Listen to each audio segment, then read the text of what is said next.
Passive income ಇದು ಈಗ ಮನೆ ಮಾತಾಗ್ಬಿಟ್ಟಿದೆ. ಪ್ಯಾಸಿವ್ ಇನ್ಕಮ್ ಅಂತೂ ನಮ್ಮ ತಲೆದು ಏನು ಬರುತ್ತೆ? ಫಿಕ್ಸೆಡ್ ಡಿಪಾಸಿಟ್ ಮೇಲೆ regular income, rental income, post ಆಫೀಸಲ್ಲಿ MIS ಮಾಡು, ಸೀನಿಯರ್ ಸಿಟಿಸನ್ ಬಾಂಡಿಗೆ ಹಾಕು, ಅದರಿಂದ ಇನ್ಕಮ್ ಬರುತ್ತೆ. ಅದಲ್ಲದೆ ಲಾಸ್ಟ್ ಫ್ಯೂ ಇಯರ್ಸಲ್ಲಿ ಕ್ಯಾಪಿಟಲ್ ಮಾರ್ಕೆಟ್ ಪರ್ಫಾರ್ಮೆನ್ಸ್ ಚೆನ್ನಾಗಿರೋದ್ರಿಂದಾಗಿ SWP ಅನ್ನೋ ಶಬ್ದ ಬಹಳ ಇಂಪಾರ್ಟೆನ್ಸ್ ತಗೊಳ್ತಾ ಇದೆ. SWP ಅಂದ್ರೆ ಏನು? Systematic withdrawal plan. ಮ್ಯೂಚುವಲ್ ಫಂಡಲ್ಲಿ ಇನ್ವೆಸ್ಟ್ಮೆಂಟ್ ಮಾಡ್ತಾ ಹೋಗ್ತೀರಾ, ಕಾರ್ಪಸ್ ಬಿಲ್ಡ್ ಆಗುತ್ತೆ.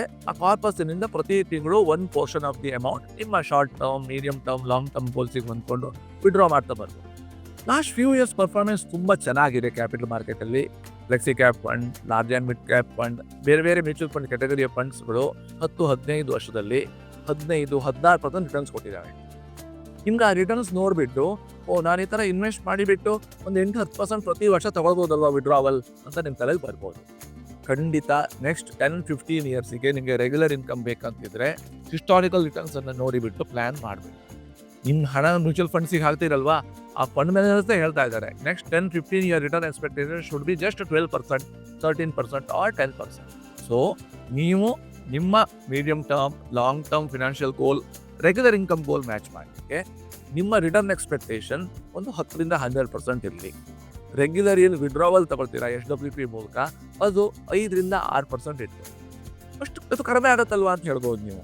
ಬಟ್ ಇದು ರೆಗ್ಯುಲರ್ ವಿಡ್ರಾವಲಿಗೆ. ಆ ಕಾರ್ಪಸ್ ನೀವು ಯಾವತ್ತೂ ವಿಡ್ರಾ ಮಾಡ್ಬೋದು.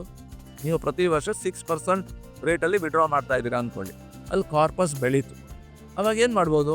ಎಕ್ಸಿಸ್ಟಿಂಗ್ SWP ಸ್ಟಾಪ್ ಮಾಡಿ, ಆ ಹೊಸ ಬಿಲ್ಡ್ ಆಗಿರೋ ಕಾರ್ಪಸ್ ಇದೆಯಲ್ವಾ, ಅದ್ರ ಮೇಲೆ 6% ವಿಡ್ರಾ ಮಾಡಿ.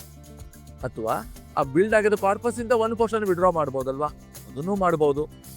ಸೊ ಓವರ್ ಆಲ್ ನೆಕ್ಸ್ಟ್ 10-15 ಇಯರ್ಸಿಗೆ ನೀವು SWP ಪ್ಲ್ಯಾನ್ ಮಾಡುವಾಗ ರಿಟರ್ನ್ ಎಕ್ಸ್ಪೆಕ್ಟೇಷನ್ 10-12% ಇಟ್ಕೊಳ್ಳಿ.